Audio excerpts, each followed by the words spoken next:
Study rider চ্যানেলের পক্ষ থেকে সকলকে আবারও স্বাগত। আজ আমি সপ্তম শ্রেণীর রায় ও মার্টিন প্রশ্নবিচিত্রা 2020 তৃতীয় পর্যায়ক্রমিক মূল্যায়নের পরিবেশ ও বিজ্ঞান বিষয়ের 164 নম্বর পাতার 2 নম্বর স্কুলের প্রশ্নপত্রের সমস্ত 1 নম্বরের প্রশ্নের উত্তর নিয়ে আলোচনা করব।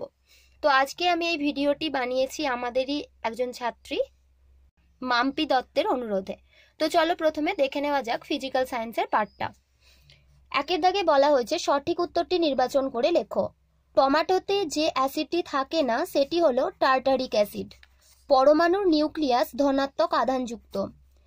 AlCl3 এর অ্যালুমিনিয়ামের যোজ্যতা হলো 3। বস্তুর বেগ দ্বিগুণ হলে বস্তুটির গতিশক্তি 4 গুণ হয়।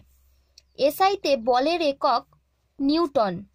এরপরে 2 এর দাগে রয়েছে শূন্যস্থান পূরণ করো। NaCl এবং AgNO3 এর বিক্রিয়ায় যে সাদা রঙের যৌগটি পাওয়া যায় সেটি হলো সিলভার ক্লোরাইড, যার সংকেতটাও আমি পাশে লিখে দিয়েছি AgCl।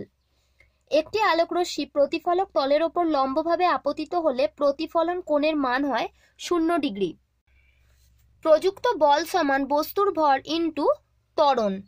খাদ্য লবণের রাসায়নিক নাম হলো সোডিয়াম ক্লোরাইড। একটি নিউট্রনবিহীন পরমাণু হলো হাইড্রোজেন পরমাণু। 3 এর দাগে রয়েছে নিচের প্রশ্নগুলির উত্তর দাও।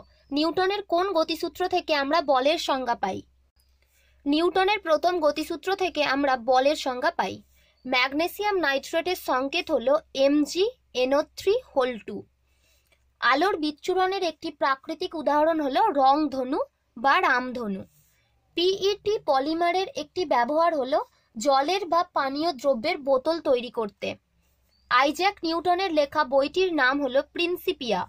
একটি ক্লোরিন পরমাণু সর্ববহিস্থ কক্ষে 7টি ইলেকট্রন বর্তমান। এরপরে আমরা লাইফ সায়েন্সের পার্টটা দেখব। কোলাজেন প্রোটিনটি থাকে অস্থিতে। একটি গ্রিনহাউস গ্যাস যা বিশ্ব উষ্ণায়ন ঘটাতে সাহায্য করে তা হলো CFC। কলেরা একটি জলবাহিত রোগ। অস্ট্রেলিয়ার ইউক্যালিপটাস গাছের পাতার খাদ্যগুণ কমে যাওয়ায় সংকটে পড়েছে কোয়ালা। মশার জীব কি নামে পরিচিত? ম্যাক্সিলা। এরপরে 2 এর দাগে আছে শূন্যস্থান পূরণ করো। বেরিবেরি রোগটি হয় ড্যাশের অভাবে, ভিটামিন বি কমপ্লেক্সের অভাবে। খাবারে ড্যাশের পরিমাণ বেশি থাকলে এতে ছত্রাকরা জন্মায়, কার্বোহাইড্রেট। মানবদেহে খুব তাড়াতাড়ি বুড়ো হয়ে যাওয়া আটকায় ক্যারোটিনয়েডস। চিকুনগুনিয়া রোগটি ছড়ায় এডিস মশা। চিলি চিকেনের স্বাদ সুন্দর করার জন্য ব্যবহৃত রাসায়নিক উপাদানটি হলো আজিনোমোটো।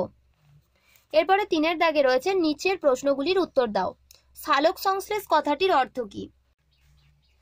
সালোক সংশ্লেষ কথাটির অর্থ হলো আলোর উপস্থিতিতে কোনো একটা কিছু তৈরি করা। ভারতবর্ষের জীববৈচিত্র্য অত্যন্ত বেশি হওয়ার জন্য একে অতি বৈচিত্র্যশালী দেশ বলা হয়। 3 নম্বর প্রশ্নে আছে WHO অর্থাৎ হু এর পুরো নাম কি? World health organization. তোমরা ইংরেজিতেও লিখতে পারো আর চাইলে বাংলাতেও লিখতে পারো। বার্ড ফ্লু এর জন্য দায়ী ভাইরাসটির নাম হলো H5N1 ভাইরাস। পরের প্রশ্ন আছে পরজীবী প্রাণী কাদের বলে? যে সমস্ত প্রাণী অন্য কোনো জীবের দেহে আশ্রয় গ্রহণ করে, সেই জীবের দেহ থেকে পুষ্টিরস শোষণ করে বেঁচে থাকে এবং আশ্রয়দানকারী জীবেরই ক্ষতি করে, তাকে বলা হয় পরজীবী প্রাণী, যেমন কৃমি, উকুন ইত্যাদি। পরের প্রশ্ন দুটি বিপন্ন প্রাণীর নাম। বাংলার বাঘ, গঙ্গার শুশুক। এরপরের প্রশ্ন আছে ম্যালেরিয়া যে মশাবাহিত রোগ তা আবিষ্কার করেন বিজ্ঞানী রোনাল্ড রস। এরপরে আছে বাম দিক ও ডান দিক মিলিয়ে লেখো। ফ্যাটে দ্রবণীয় ভিটামিন হলো ভিটামিন ডি। কুইনাইন সিঙ্কোনা গাছ থেকে পাওয়া যায়। বায়ুবাহিত রোগ হলো বসন্ত। উপকারী ব্যাকটেরিয়া ল্যাক্টোব্যাসিলাস। পক্ষাঘাত রোগ পোলিও। আজ এই পর্যন্ত। আশা করি আজকের ভিডিওটি তোমাদের ভালো লেগেছে। তো যদি সত্যি তোমাদের ভালো লেগে থাকে তাহলে আমাদের ভিডিওটিতে অবশ্যই একটা লাইক দিও আর কমেন্টের মাধ্যমে জানিও তোমাদের কি ধরনের ভিডিও প্রয়োজন। আর অবশ্যই কমেন্ট করার সময় নিজেদের নামটা কিন্তু উল্লেখ করে দেবে, তাতে পরবর্তীতে আমরা যখন সেই ভিডিওটা বানাবো তখন তোমাদের নামটা আমরা ভিডিওর মধ্যে অ্যানাউন্সমেন্ট করে দেব। ভালো থেকো, খুব তাড়াতাড়ি দেখা হবে নেক্সট ভিডিওতে।